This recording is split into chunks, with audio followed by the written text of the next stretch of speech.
My name is Angela Allen, 29 years old. If you asked anyone a year ago, they'd tell you I was the calm one, the kind of woman who diffused arguments with logic, never raised her voice, never threw things. But calm doesn't mean unbreakable. Even glass looks solid until it shatters.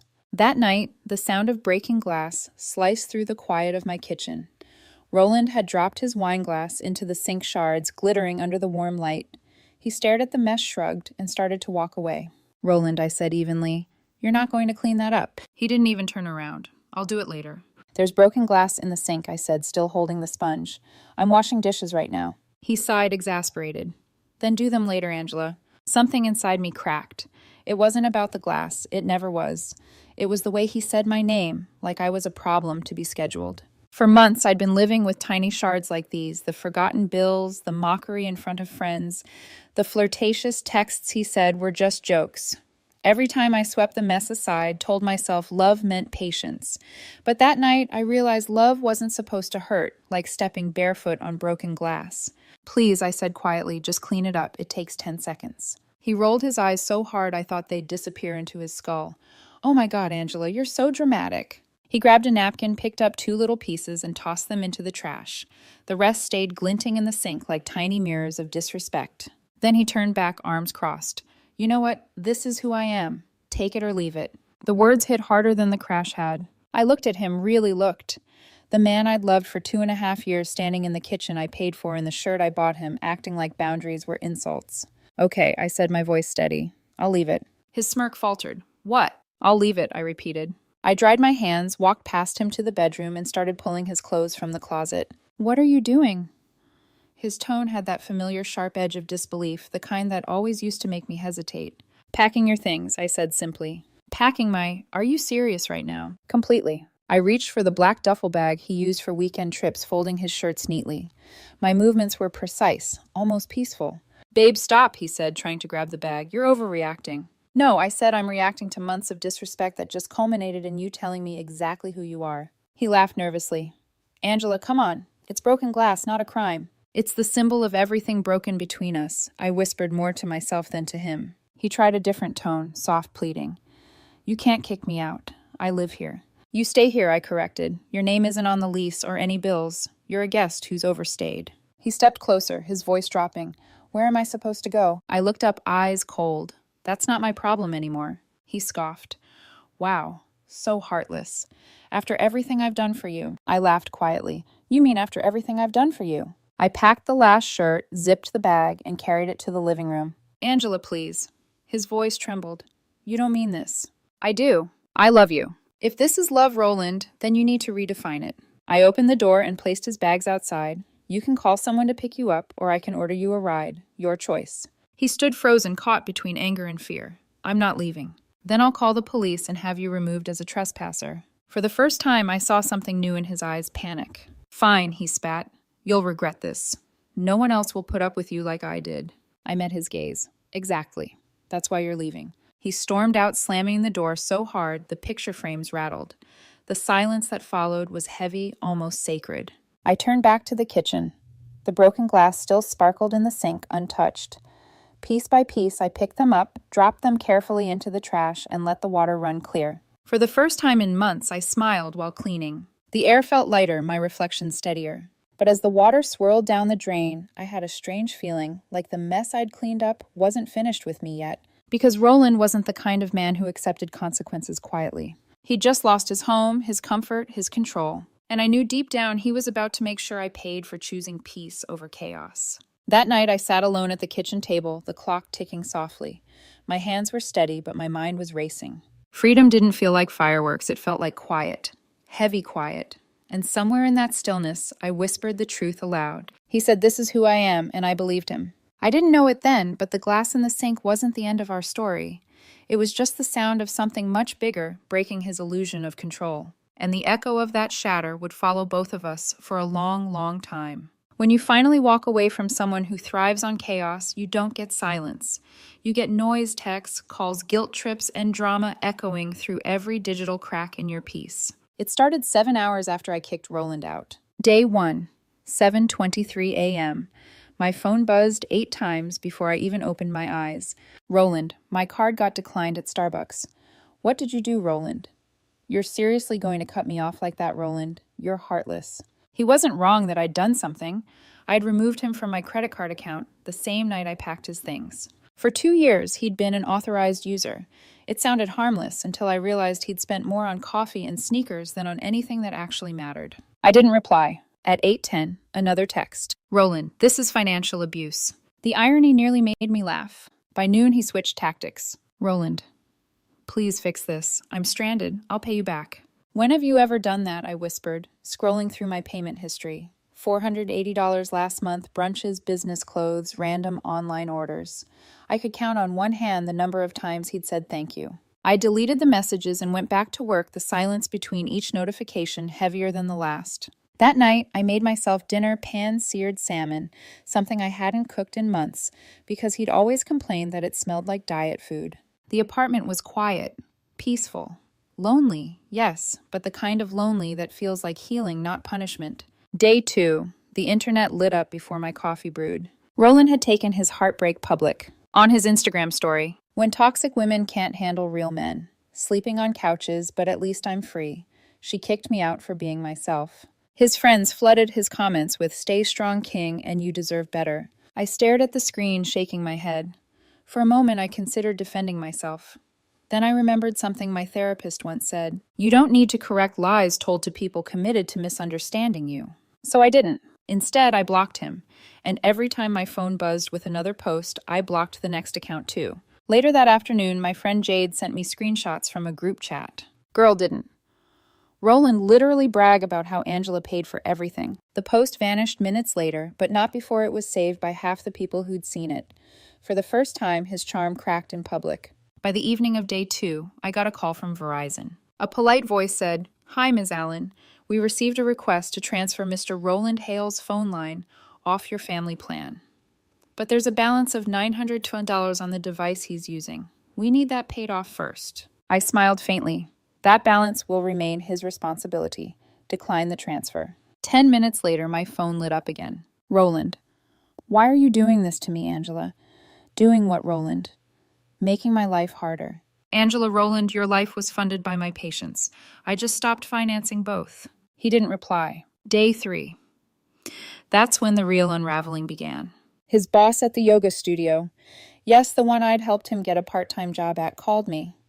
Hi, Angela, Roland. Listed you as his emergency contact. He's been late all week and asked for an advance on his pay. I just wanted to check if everything's okay. I stared at the phone, a bitter laugh catching in my throat. That sounds about right. Everything's fine on my end.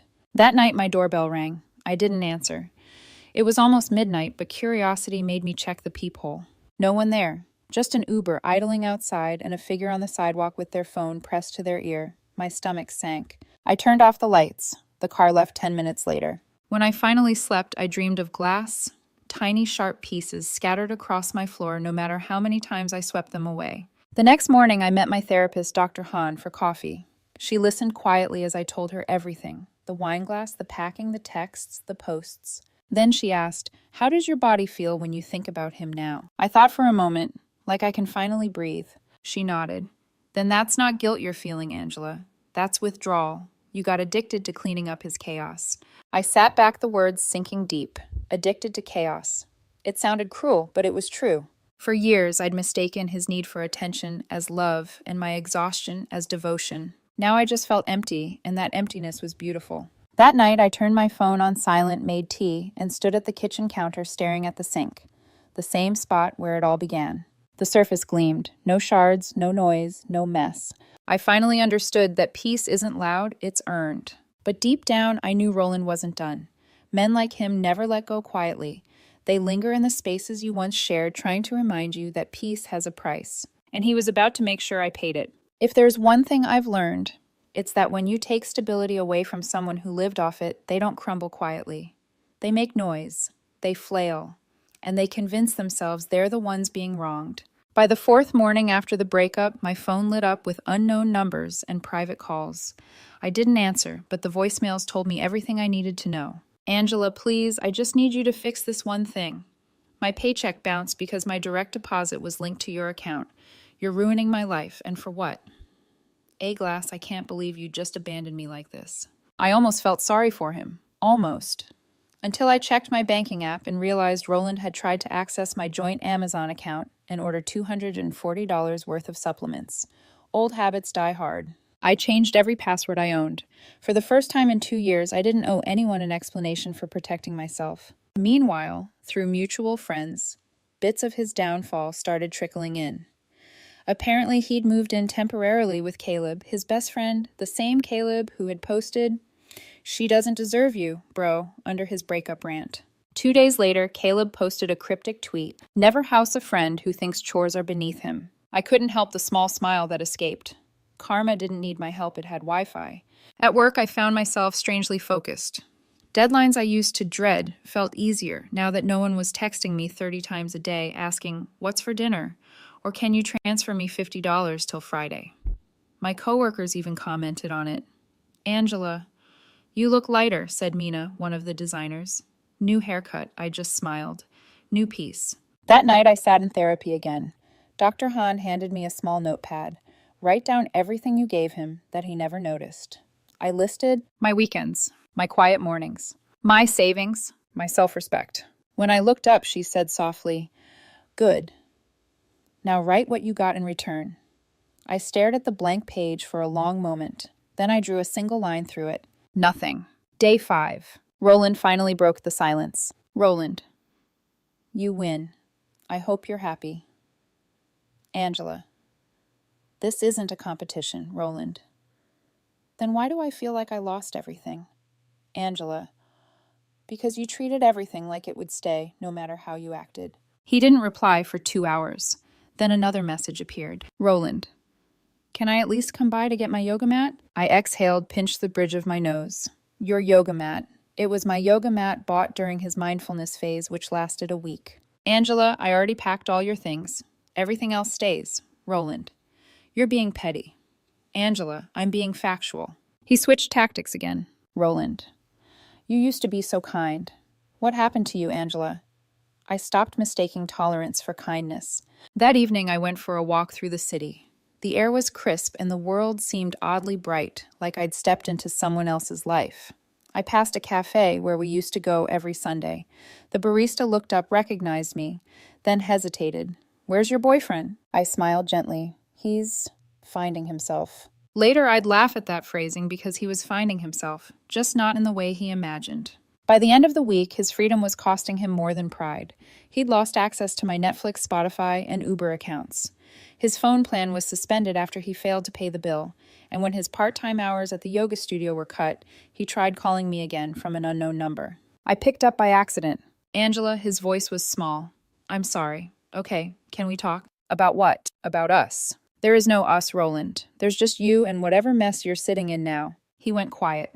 I could hear the echo of traffic behind him, street noise, a horn, the sound of someone pacing. "I can't believe you'd just leave me like this," he said finally. "After everything." I felt something twist inside me. Guilt maybe, but I swallowed it down. "Roland, I didn't leave you. You left when you decided respect was optional." And I hung up. 2 days later, I learned he'd started staying with another woman, a fitness instructor from his studio. Her name was Rena, and she posted a story of the two of them drinking wine on her balcony captioned, "Some people upgrade fast." I didn't feel jealous. I felt relieved. Let someone else clean up the glass this time. But then something about her smile, forced nervous, made me uneasy. I knew that look. I'd worn it once too. The look of someone trying to convince herself she's happy while sensing a storm gathering behind the charm. And in that moment, I knew this wasn't the end of Roland's story. It was just the start of his spiral. Because when people like him lose their comfort, they don't reflect, they replace. And eventually they destroy the next version of home they find.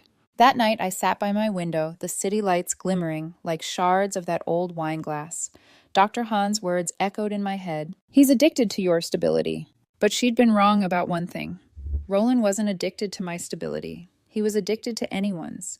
Anyone who would let him keep pretending he was whole. I turned off my phone, curled up on the couch, and let the silence fill the room again. Somewhere out there, Roland was probably making another speech. "This is who I am" to someone new. And one day soon, she'd learn what I did. That line isn't self-awareness. It's a warning. They say silence is powerful, but no one tells you how heavy it feels when it's weaponized against you. For 3 weeks, I didn't respond to a single one of Roland's messages, and in that vacuum, he started writing his own story. The first time I saw it, I was scrolling mindlessly before bed. A mutual friend had reposted a video Roland made on TikTok, him sitting shirtless in dim lighting, face serious, voice shaking just enough to seem vulnerable. Sometimes you give everything to someone and they just throw you away. The caption read, "When you love too deeply and get betrayed."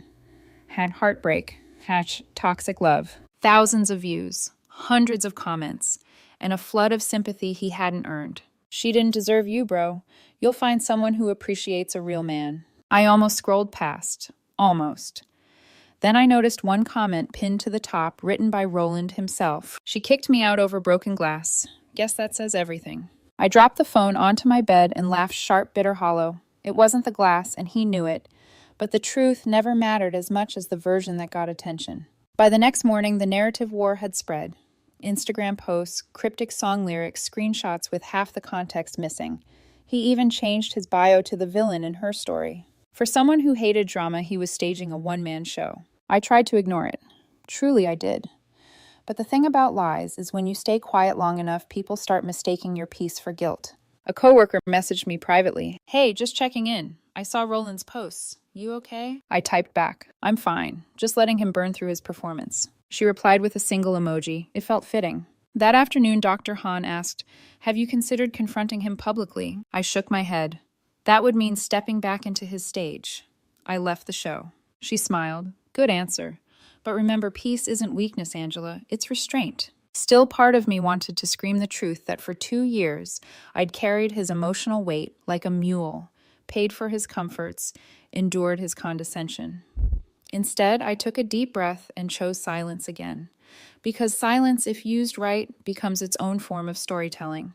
Day 9 of his social media martyrdom, the cracks started to show. A friend of his, Jade, the same one who'd called him out before, commented, "Didn't you brag about her paying your rent while you saved for sneakers?" He deleted the comment within minutes, but screenshots travel faster than shame. By evening, the sympathy turned into mockery. People started stitching his video with sarcastic reactions. He got evicted from his sugar mama's house and called it heartbreak.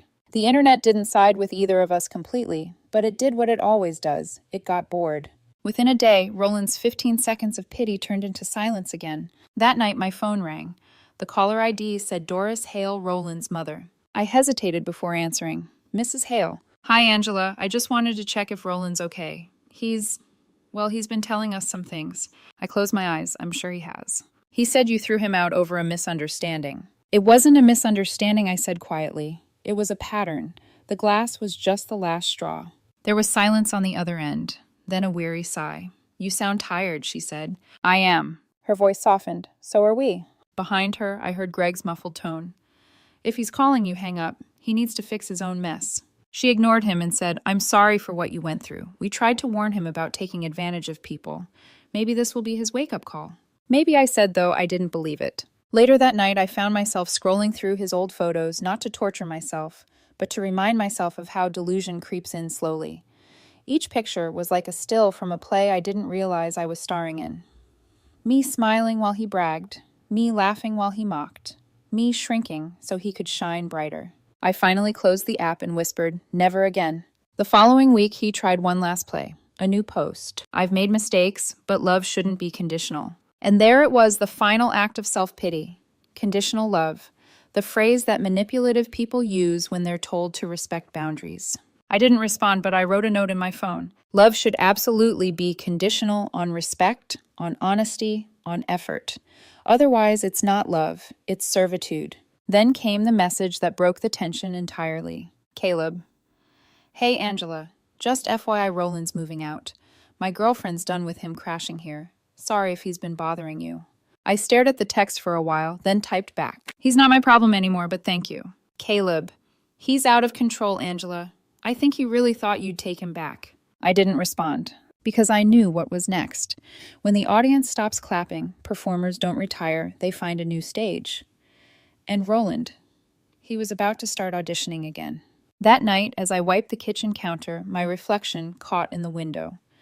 Tired eyes, a faint smile. The same kitchen where it had all started. Only now the silence wasn't heavy anymore. It was sacred. I whispered into the stillness, "Tell your story however you want, Roland. I'm living mine." And for the first time, I believed it. Peace doesn't come all at once. It sneaks in between the cracks, between long silences, unread messages, and the hum of an apartment that finally feels like yours again. It had been nearly a month since I told Roland to leave. The noise around his heartbreak saga had faded, but the ghost of him still lingered in small, stupid ways. A hoodie I forgot to donate. A song that still played automatically on my Spotify. The dent in the couch cushion where he used to sit scrolling endlessly while I cooked. Healing wasn't cinematic. It was slow, repetitive, and often boring. But it was also mine. I started journaling every morning at Dr. Hahn's suggestion. 3 lines a day. Something I feel. Something I'm grateful for. Something I'm learning. Day 12's entry read, "I feel steady. I'm grateful for quiet. I'm learning that peace has a sound. It's the absence of walking on eggshells." For the first time, my handwriting didn't shake. That afternoon, I ran into Dylan. We'd met months ago at a photography class I took on weekends back when Roland complained I was wasting money on pointless hobbies. Dylan was the kind of person who listened without waiting to talk. He had that calm presence that felt like exhaling after holding your breath too long. He smiled when he saw me. "You disappeared from class." "Life happened," I said, and we both laughed. Over coffee, we talked about everything but relationships. Movies, city lights, favorite books. I didn't feel that performative pressure to seem okay. I just was. When he offered to walk me home, I hesitated, then said yes. As we reached my building, he said gently, "You seem lighter now, but you've got that look of someone who's been carrying too much for too long." I smiled faintly. "I'm learning to put it down." He nodded. "Keep doing that." That night, for the first time in months, I fell asleep without checking my phone. Meanwhile, Roland's spiral was accelerating. I didn't have to stalk him. His downfall found me through whispers. Caleb's girlfriend Mira DM'd me. He's been hopping between couches, tried to borrow money from Caleb, said he's finding himself. Another message came from Jade. He's posting again. Something about how women ruin men financially. He's still blaming you. I didn't even look. I didn't need to. When people like Roland fall, they look for someone else to land on. A week later, my doorbell rang. I wasn't expecting anyone, and the sight that greeted me when I opened it made my stomach drop. Roland. He looked different. Not the confident man who once sneered at boundaries. This version was unshaven eyes, ringed dark, wearing a hoodie I hadn't seen since last winter. "Angela," he said, voice cracked. "Please, I just need to talk." I held the door halfway open. "About what?" "I messed up," he said quickly. "I get that now. I've been staying at a friend's place, and it's... Look, I just need a few days, just to get back on my feet." A part of me, a small dangerous part, wanted to help. Old habits whispered, "He's lost. You could fix him." But the stronger part of me remembered the nights he'd laughed at my exhaustion, the times he called me dramatic for wanting respect. "No," I said firmly, "you can't stay here." He blinked like I'd slapped him. "I'm not asking to move in permanently. Just until I figure things out. You have the space. I also have boundaries." His jaw clenched. "You've changed." "I had to," I said, "because being the version you loved almost destroyed me." He laughed bitterly. "So what, you're perfect now? You think you're above everyone?" I took a slow breath. "No, Roland. I'm just finally not beneath anyone." That hit him. I saw it in the flicker of his eyes. He stepped back, shaking his head. "You're going to regret this." I closed the door halfway. No, I regretted staying. After he left, my legs shook. Old fear has muscle memory. Even when the threat is gone, your body remembers what it was like to tiptoe around it. I sat on the floor and let the tears fall. Not out of sadness, out of release. For months, I'd carried guilt like an anchor, thinking leaving made me cruel. But now, watching him unravel under the weight of his own choices, I realized I'd never been cruel. I'd been kind to the wrong person. A few days later, Dylan texted, "Still learning to put things down." "Trying to," I replied. "Good. Sometimes healing isn't about finding peace. It's about not letting the past rent space in your head." His words lingered in me longer than I expected. That evening, I opened my old phone gallery. Thousands of photos from the time Roland and I were together. Vacations, dinners, fake smiles. One by one, I deleted them. Not out of hatred, but out of self-respect.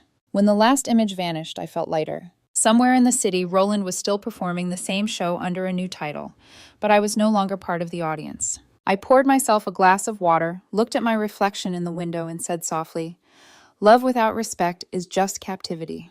And for once, the person looking back at me didn't look broken. She looked free. The night he came back, it was raining so hard the city looked blurred, like someone had smudged the skyline with a wet thumb. I'd just finished cooking dinner 2 plates, even though I was alone. It had become a small ritual reminding myself that I could fill a table without someone else sitting across from me. Then came the knock. 3 slow, deliberate taps. For a second, I thought maybe it was Dylan stopping by unannounced like he sometimes did after his late shifts. But something in the rhythm, hesitant yet familiar, made my stomach twist before my brain even caught up. When I opened the door, Roland was standing there, soaked to the bone. "Angela," he said softly, hair plastered to his forehead. "Please, just let me come in for a minute." Rain dripped from his hoodie onto the doormat. He looked smaller somehow, not in body, but in spirit, like arrogance had finally been washed off him. I didn't move. "Why are you here, Roland?" I had nowhere else to go. I should have closed the door right then. But curiosity, dangerous human curiosity, held me still. "What happened to your friend's place?" He gave a bitter laugh. "You mean Caleb?" "His girlfriend kicked me out, said I was freeloading." I raised an eyebrow. "Were you—" He shrugged, the gesture helpless. I was trying to get back on my feet. "And how's that going?" "Terrible." His voice cracked. "I can't find steady work. My car's gone. My phone line got cut off.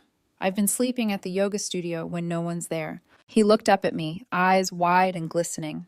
"I know I messed up. I just need a chance to fix it." For a moment, I felt that old pull the part of me that used to rescue reason repair. But right behind it came another image. Me on my kitchen floor, months ago, crying quietly while he scrolled on his phone, unfazed. So I said nothing. He took a step closer. "I'm not asking to move back in permanently. Just a week or 2 until I find something stable. Please, Angela, you're all I have." I stared at him. The man who once told me this is who I am was now asking me to save him from being exactly that. "I can't," I said finally. "Why not?" "Because every time I let you in, I lose pieces of myself, and I work too hard to get them back." He blinked, water dripping from his chin. "You've really become cold." "Maybe," I said. "Or maybe I just stopped mistaking self-preservation for cruelty." He exhaled, frustrated. "You think you're so righteous now, like you never did anything wrong." "Oh, I did plenty wrong," I said quietly, starting with loving someone who showed me who he was and thinking I could fix him anyway. For a long time, he just stood there, shoulders trembling. Then he said, "You're really going to turn me away, out here in the rain." I hesitated, then reached for my phone.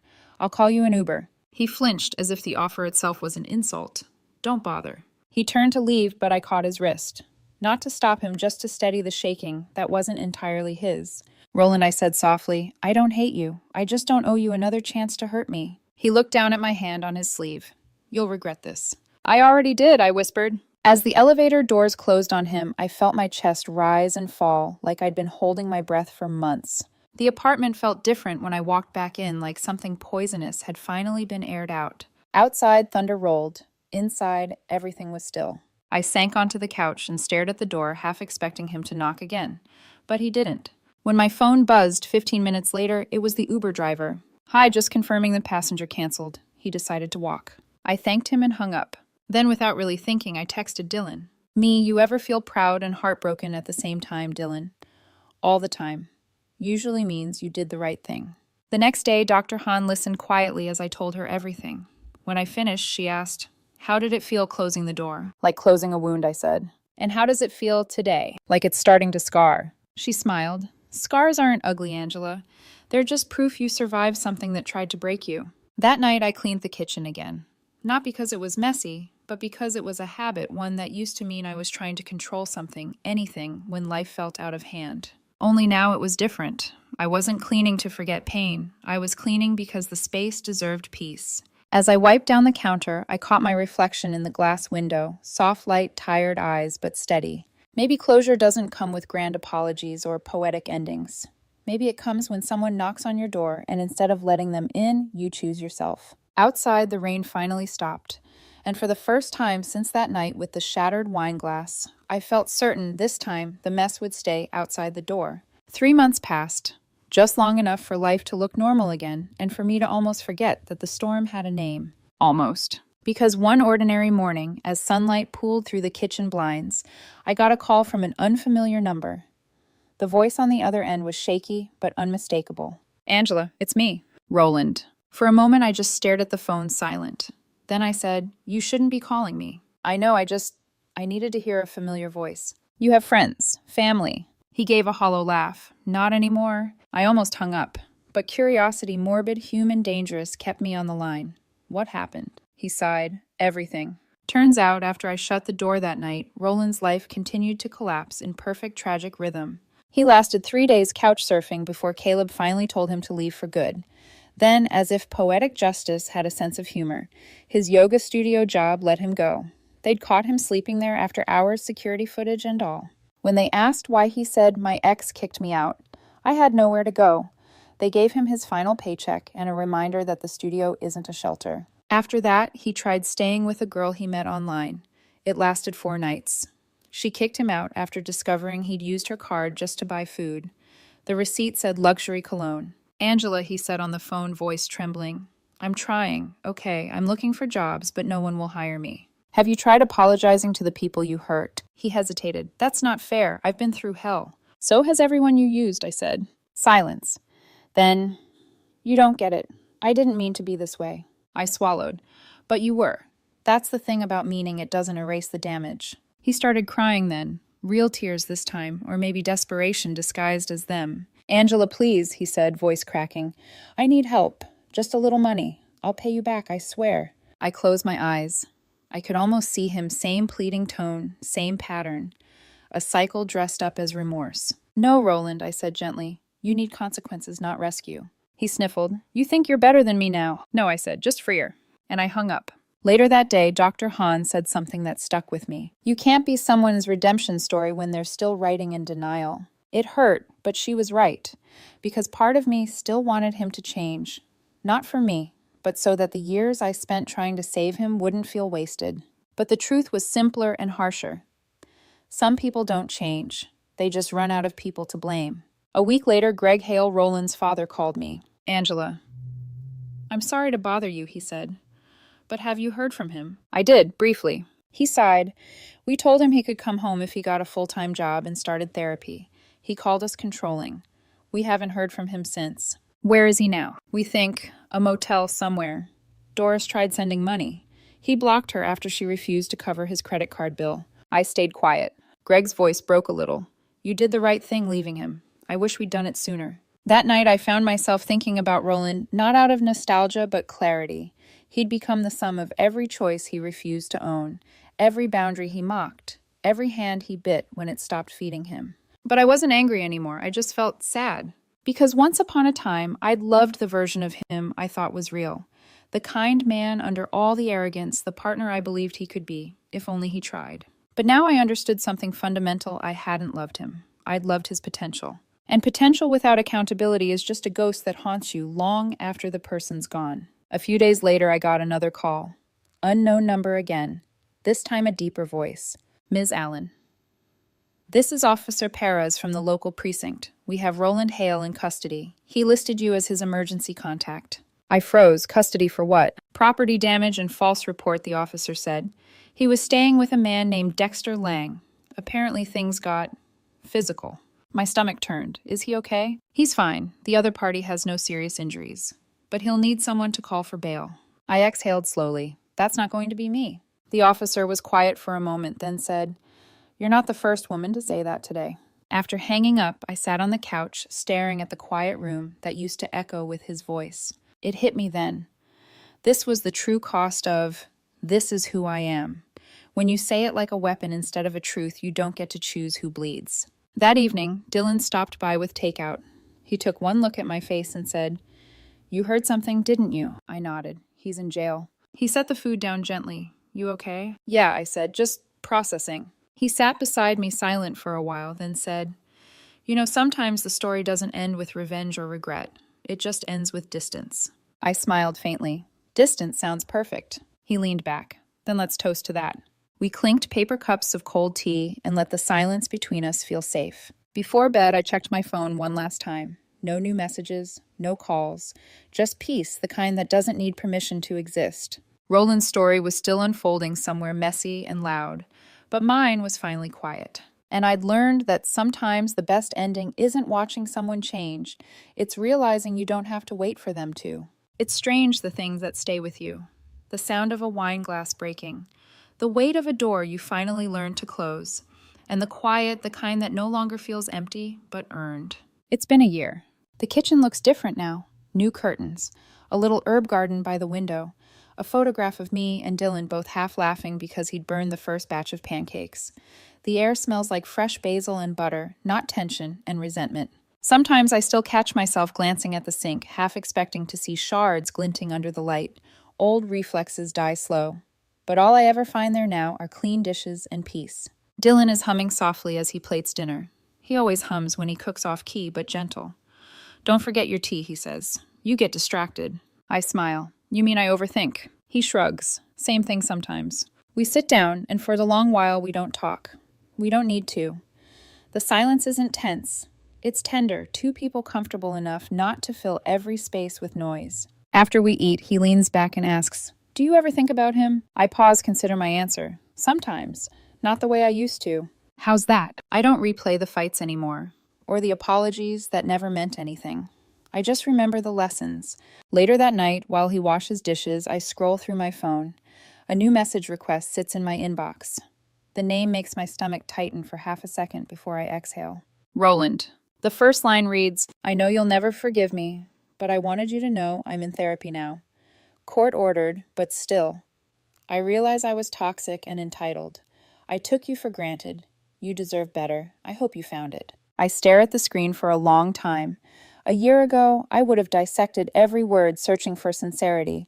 Now I just feel distant. Because maybe he has changed, or maybe he's just learned new words for the same old behavior. Either way, it's not my story anymore. I don't reply. I delete the message, then block the number again. When Dylan comes back, he sees the look on my face. "Old ghosts," he asks quietly. I nod. One of them tried knocking again. He doesn't ask who. He just wraps his arms around me and says, "You don't have to open the door." I know, I whisper. I already learned how. Later, we stand side by side at the sink, drying dishes together. The warm water runs clear, no shards, no echoes of glass. Just two people, steady hands, steady hearts. I think about the woman I used to be, the one who confused forgiveness with endurance, who believed love meant cleaning up someone else's mess. I think about the night I chose peace over chaos and the long road it took to make that peace feel safe. And I think about what Dr. Han once said, "Healing isn't forgetting, it's remembering without bleeding." Before bed, I open my journal, the same one I started the week Roland left. On the very last page I write, "When someone tells you who they are, believe them. When they say, take it or leave it, don't beg them to change. Just leave." I close the notebook and slide it into a drawer. Then I glance around my home, tidy counters, folded laundry, the soft hum of the city outside. For the first time, everything feels complete. Peace doesn't always announce itself. Sometimes it just sits quietly at your kitchen table sipping tea beside someone who never makes you question your worth. And that's how I know I didn't just survive that story. I ended it.